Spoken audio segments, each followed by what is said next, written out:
கரெக்டாக பார்த்தீங்கன்னா செவ்வாய் 12ஆம் இடத்துல, சந்திரன் 12ஆம் இடத்துல இருக்கங்காட்டி கொஞ்சம் விரயங்களோட இந்த மாதம் ஆரம்பிக்கும். எப்போ சார் சரி 17ஆம் தேதிக்கு மேலே வைகாசி மாதம் ஆரம்பித்து 3 days தான். அதுக்கப்புறம் ஒரு அளவுக்கு பண வரவுகள் வரதுக்குண்டான வாய்ப்புகள்.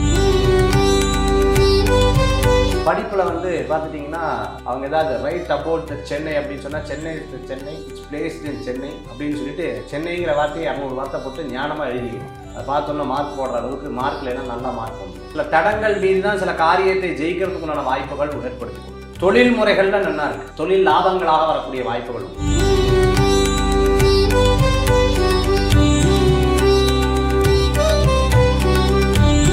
ரிஷபராசினியர்களுக்கு வைகாசி மாதம் எப்படி இருக்கும்? ரிஷபராசி மாதம், இந்த மாதம் ரிஷபராசிக்கு ரிஷபராசியோட மாதம்.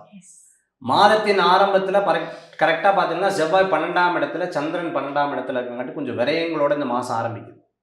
எப்போ சார் சரியாகும் வென் அப்படின்னு கேட்டால் 17ஆம் தேதிக்கு மேலே, இன்னும் 3 நாள் தானே. அதாவது வைகாசி மாதம் ஆரம்பித்து 3 days தான். அதுக்கப்புறம் ஒரு அளவுக்கு பண வரவுகள் வரத்துக்குண்டான வாய்ப்புகள். கடனுக்காக கடன் வாங்குறத தவிர்த்துக்கிறது நல்லது. சில விஷயங்கள் குடும்பத்தில் சில உட்கார்ந்து பேசினா எல்லா காரியங்களும் நல்லது தான். அதே சமயத்தில் பிடித்தமான உணவு சாப்பிட்றது, உடை ஆபரணங்கள்லாம் இந்த மாதம் கிஃப்டாக கூட கிடைக்கிறதுக்கு வாய்ப்பு இருக்குது. பர்த்டே கொண்டாடுறவங்களுக்கு சொல்கிறேன். அடுத்தது பார்த்துட்டேன் அப்படின்னு சொன்னால் கொஞ்சம் சோம்பேறித்தனத்தை விட்டுடணும். ஸ்போர்ட்ஸில் இருக்கிற குழந்தைகளுக்கு நல்ல மதிப்பெண்கள் கிடைக்கும். படிப்பில் வந்து பார்த்துட்டிங்கன்னா அவங்க ஏதாவது ரைட் அபவுட் த சென்னை அப்படின்னு சொன்னால் சென்னை இட்ஸ் பிளேஸ்ட் இன் சென்னை அப்படின்னு சொல்லிட்டு சென்னைங்கிற வார்த்தையை 200 வார்த்தை போட்டு ஞானமாக எழுதிடுவான். அதை பார்த்தோன்னா மார்க் போடுற அளவுக்கு மார்க்கில் எல்லாம் நல்லா மார்க் வந்துடும். வீடு வாங்கிறது விற்கிறது போன்ற விஷயங்களை கொஞ்சம் கேர்ஃபுல்லாக இருக்கணும். அந்த இதெல்லாம் எடுத்து பார்த்துட்டு இந்த மாதத்தில் வாங்கிக்கிறது நல்லது. பூர்வீக சொத்து சம்மந்தமான விவகாரங்கள்லாம் உட்காந்து பேசி காரியத்தை சாதிச்சிடணும். எல்லாம் முடியறதுக்குள்ளே யார்கிட்டையும் வெளிப்படையாக பேசக்கூடாது. எல்லாம் முடியறதுக்கு முன்னாடி யார்கிட்டையும் சொல்லக்கூடாது. காரியம் முடிஞ்சதுக்கப்புறம் தான் எல்லாட்டும் சொல்லணும். நான் ஹோட்டல் வைக்க போகிறேன், நான் இடம் வாங்க போகிறேன், வீடு கட்ட போகிறேன், வந்தாச்சு விசா, வெளிநாடு பிரயாணம் அப்படின்னா ஃப்ளைட் வராது. ஸோ ஆக எங்கேயும் போகிறதுக்கு முன்னாடி எந்த காரியத்தையும் சொல்லாமல் இருக்கிறது நல்லது. நகை ஆபரணம் வாங்கிட்டு அது எல்லாத்தையும் காமிக்கப்படாது. நான் இது வாங்கியிருக்கேன் அதான் லாஸ்ட் டைம் வாங்க வேண்டியதாக இருக்கும். திருப்பி அது வாங்கிறதுக்கு பெருமை சேர்க்காது. யதார்த்தமாக பார்த்து கேட்டால் நல்லா இருக்கேன் எங்கே வாங்கினீங்கன்னு கேட்டால் வேணால் பதில் சொல்லலாம். வாங்கியிருக்கேன்னு எல்லாத்தையும் சொல்லக்கூடாது. அதில் ரொம்ப கேர்ஃபுல்லாக இருக்கும். ஸோ ஆஃப்டர் 17th வந்து இந்த ரொம்ப டைம் நல்லா இருக்குது. பண வரவுகள் கூடி வரக்கூடிய வாய்ப்புகளில் ஏற்படுத்தி கொடுக்குறது. இருந்தாலும் கொஞ்சம் கவனமாக இருக்கணும்னா ராகு கேது கூட எல்லா கிரகமும் வருது. கால சர்பத்தில் வர மாதிரி ராகு கேதுக்குள்ளே எல்லா கிரகமும் வந்துடுறது. சில தடங்கள் மீது தான் சில காரியத்தை ஜெயிக்கிறதுக்குண்டான வாய்ப்புகள் ஏற்படுத்தி கொடுக்கும். தொழில் முறைகள்லாம் நல்லா இருக்கு. தொழில் லாபங்களாக வரக்கூடிய வாய்ப்புகள் உண்டு. குழந்தைகளுக்கு படிப்பில் தான் தடுமாற்றம் வந்தது, அதுவும் சரியாகும். ஒரு விஷயத்தை எப்படி ஹேண்டில் பண்ணோம் அப்படின்னா ரொம்ப மெச்சூர்டாக ஹேண்டில் பண்ணணும்னு சொல்லுவாங்க. அந்த மெச்சூர்டாக ஹேண்டில் பண்ணால் ரொம்ப சிறப்பாக இருக்கக்கூடிய வாய்ப்புகள். வயிறு சம்பந்தமான பிரச்சனை, கால் சம்பந்தமான உபாதை, மூட்டு சம்பந்தமான பிரச்சனை இருக்கிறவங்க கவனம் தேவை. ஏன்னா 12ஆம் இடத்து செவ்வாய் இந்த கொஞ்சம் பயத்தையும் கொடுக்கும். வெளிநாடு வேலை வாய்ப்பு கணவருக்காக நான் வேண்டின்னு இருக்கேன், மனைவிக்காக நான் வேண்டின்னு இருக்கேன், வெளியூருக்கு நாங்கள் ஃபேமிலியோடு போகலான்னு இருக்கோம். அந்த மாதிரி விஷயங்கள் சக்ஸஸாக முடியும். வெளியூர்லேருந்து ஊருக்கு வரணும்னு நினச்சிட்டு இருக்கிறவங்களுக்கும் சக்ஸஸாக முடியும். இந்த இடம் சம்பந்தமான விஷயங்களில் மட்டும் கவனம் தேவை.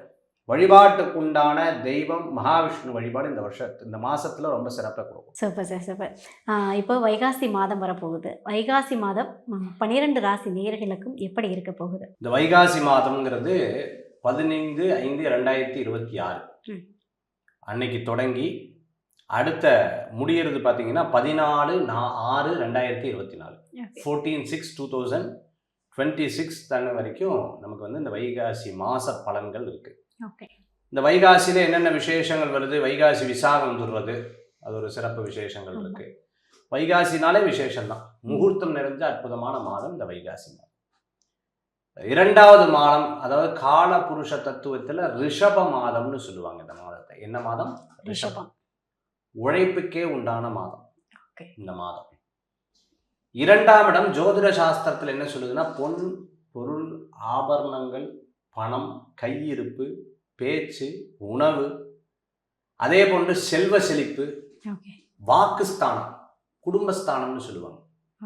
எனக்கு பணத்தில் பிரச்சனை இருக்குது, குடும்பத்தில் பிரச்சனை இருக்குது, வாழ்க்கையில் பெரிய கஷ்டங்கள் இருக்குது, கணவன் மனைவிக்குள்ளே பெரிய சண்டை சச்சரவுகள் இருக்குது, ஃபேமிலியில் இப்படி அப்படி அப்படி இப்படி இப்படி பல்வேறு விதமான குழப்பம் இருக்குன்னு சொல்கிறவங்களுக்கு இந்த வைகாசி மாதம் இருக்கக்கூடிய விரதங்கள் அவர்களை மேலோங்கும், வெற்றிகளை கொடுக்கறதாக ஆகும். வைகாசி மாதத்தில் இருக்கக்கூடிய வழிபாட்டு முறைகள் அவங்கள மேலும் மேலும் மேலும் மேலும் பெருக்கும்னு சொல்லலாம். அப்பேற்பட்ட ஒரு அற்புதமான மாதத்துல தான் இந்த வைகாசி மாதம் இருக்கு. இந்த வைகாசி மாதத்துல இருக்கக்கூடிய பலன்கள் ரொம்ப விசேஷம். ராசியாதிபதினு சொல்லக்கூடிய செவ்வாய் அவங்க சொந்த வீட்டில் இருக்கக்கூடிய காலமா இருக்கு. அதே மாதிரி நாள் ஆரம்பிக்கும் பொழுது பார்த்தீங்கன்னா சூரியன் பலம் இல்லாமல் இருக்கு. சூரியன் பலம் இல்லைன்னா இந்த மாதத்துக்கு வீக் இருக்குன்னு சொல்லுவாங்க. இந்த மாதத்துல கண் சம்பந்தமான உபாதைகள்லாம் ஜாஸ்தியா இருக்கும்.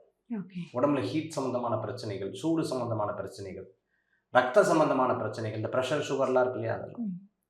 புதன் அந்த மாதத்துல கரெக்டா சூரியன் பக்கத்துல இருக்க, சுக்கிரன் இருக்க, எங்க ஒரு 3 நாட்கள் வரைக்கும் சுக்கிரன் வந்து அதே இடத்துல இருக்கக்கூடிய ரிஷபராசியில் இருக்கார். அப்ப பணவரவுகளை கொடுக்க சொந்த வீட்டில் இருக்கார்.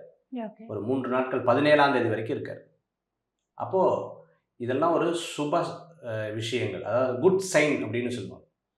அதெல்லாம் நம்ம வந்து பார்க்க போகிறோம். இந்த வைகாசி மாதத்துக்குண்டான மேஷம் முதல் மீனராசி வரைக்கும் இருக்கக்கூடிய பலன்களை பார்ப்போம். சார், வைகாசி மாதத்தில் இப்போ முக்கியமான முடிவுகள் எடுக்கிறாங்க, ஒரு சுப காரியத்துக்கு தேதி குறிக்கிறாங்கன்னா குறிக்கலாமா? எந்தெந்த ராசி குறிக்கலாம்? இந்த மாதம் 2 அமாவாசை வருது. ஓகே. 2 அமாவாசை எப்போ வருதுன்னா 16/5/2026 அன்னைக்கு சனிக்கிழமை. ஓகே. அன்னைக்கு அமாவாசை, சர்வ அமாவாசை, கிருத்திகை நட்சத்திரம் வந்துடுறது. அடுத்தது பார்த்துட்டிங்க அப்படின்னு சொன்னால் இந்த மாதம் இன்னொரு அமாவாசை இருக்குது. எப்போ அப்படின்னா கரெக்டாக 31ஆம் தேதி, வைகாசி 31, 14/6/2026 அன்னைக்கு ஞாயிற்றுக்கிழமை. ஸோ அன்னைக்கு இந்த மாதம் 2 அமாவாசை வரங்காட்டி சில விசேஷங்கள் கொண்டாட மாட்டாங்க. நிறைய பேர் 2 அமாவாசைகள் வருது, அதனால சிறப்பு நிகழ்ச்சிகள், சுப காரியங்களை பண்ண மாட்டாங்க. இருந்தாலும் அவர்கள் இந்த வைகாசி மாதம், ஏன்னா சித்திரை மாதம் எப்படி நான் பண்ணலை, வைகாசி பண்ணாத விட்டா போயிடுதுன்னு சொல்லிட்டு அதுக்குண்டான பிரீதிகள் தான் பண்ணிட்டு இந்த வைகாசி மாதம் பண்ணுற வழக்கங்கள் உண்டு. இந்த வைகாசி மாதத்தில் பார்த்தீங்கன்னா மாதத்தின் ஆரம்பம் 15/5/2026 மாத சிவராத்திரி இருக்குது. சுக்ல சதுர்த்தி 19ஆம் தேதி. சுக்ல சதுர்த்தினா வளர்பிறையில் வரக்கூடிய சதுர்த்தி 19ஆம் தேதி இருந்துட்டு இருக்கு. 19ஆம் தேதி 20ஆம் தேதி இருக்குது இந்த வளர்பிறையில் வர சதுர்த்தி. சஷ்டி பார்த்தீங்கன்னா 21ஆம் தேதி சஷ்டி. முருகப்பெருமானுக்கு விரதம் இருக்கிறவங்க அந்த சஷ்டி விரதம் 21, 22 சஷ்டி வந்து வருது. அடுத்தது பார்த்துட்டிங்க அப்படின்னு சொன்னால் குரு பெயர்ச்சி வாக்கிய பிரகாரம் 26/5/2026 குரு பெயர்ச்சி செவ்வாய்க்கிழமை வாக்கிய பிரகாரம் வரார். குரு பகவான் பகல் 11 மணிக்கு எதிலிருந்து மிதுன ராசியிலேருந்து கடகராசிக்கு பிரவேசம் பண்ணுறது. ஆனால் திருக்கணித பிரகாரம் பார்த்துட்டிங்கன்னா ஜூன் மாதம் 1ஆம் தேதி நம்ம பண்ணுறோம். ஸோ வாக்கிய பிரகாரம் 26ஆம் தேதியும் திருக்கணித பிரகாரம் ஜூன் 1ஆம் தேதி நம்ம வந்து வரோம். வளர்பிறையில் வரக்கூடிய ஏகாதசி, அது வந்து 27ஆம் தேதி புதன்கிழமை ஏகாதசி விரதம் இருக்கிறது ரொம்ப விசேஷம். பிரதோஷ நன்னாள். இந்த பிரதோஷ நன்னாள் 28/5/2026 அந்த பிரதோஷ நன்னாள் தான் அன்னைக்கு மகா பிரதோஷமும் கூட. அன்னைக்கே பார்த்துட்டீங்க அப்படின்னா அக்னி நட்சத்திரம் முடிவும் இருக்கு. எப்போ? 28ஆம் தேதி. அடுத்தது பௌர்ணமி, வைகாசி விசாகம் 29/30. இது வந்து வைகாசி விசாகம். என்ன சார் 2 நாள் சொல்றேன், நட்சத்திரம் 2 நாள் இருக்கா, நான் 2 நாள் சொல்லிட்டு இருக்கேன். அது கோயில், வீட்டு பக்கத்தில் இருக்கிற கோயில்களில் எப்படி பண்றாங்களோ அதை பொறுத்து அது வந்து மாறும். சங்கடஹர சதுர்த்தி 4/6 ஜூன் மாதம் 4ஆம் தேதி சங்கடஹர சதுர்த்தி இருக்கு. வாஸ்து பூஜை பண்றதுக்கு ரொம்ப உகந்த நாள். ஏன்னா அக்னி நட்சத்திரம் முடிஞ்சிருது. அக்னி நட்சத்திரம் முடிஞ்சதுக்கு அப்புறம் நம்ம வந்து வாஸ்து பூஜையெல்லாம் பண்ணுவாங்கல்ல, 4/6/2026 அன்னைக்கு ரொம்ப விசேஷம். அன்னைக்கு என்ன டைம் பண்ணலான்னா காலையில் 10:06 10:42 வரைக்கும், 10:06 10:42 வரைக்கும் ரொம்ப சிறப்பாக இருந்துருக்கு. அதுக்கப்புறம் சஷ்டி 6ஆம் தேதி சஷ்டி வந்துடுது. ஏகாதசி வந்து 11/6 மகாவிஷ்ணுவை பிரார்த்தனை பண்ணுறதுக்கு ரொம்ப நல்லது, விரதம் இருக்கிறதுக்கு. 12/6 ஜூன் வந்து பிரதோஷம், அன்னைக்கு வெள்ளிக்கிழமை பிரதோஷம் வருது. கிருத்திகை மாத சிவராத்திரிங்கிறது 13/6 வருது. திருப்பி அமாவாசை 14/6 2வது அமாவாசை வைகாசி மாதம் வரக்கூடிய அமாவாசையாக இருக்கு. இந்த மாசத்துல இருக்கிற முழு விசேஷங்கள் எல்லாமே சொல்லியாச்சு. இந்த வைகாசி மாதத்துல வந்து இந்த ராசி மட்டும் கொஞ்சம் கவனமா இருக்குன்னா எந்த ராசி? துலா ராசி, மிதுன ராசி.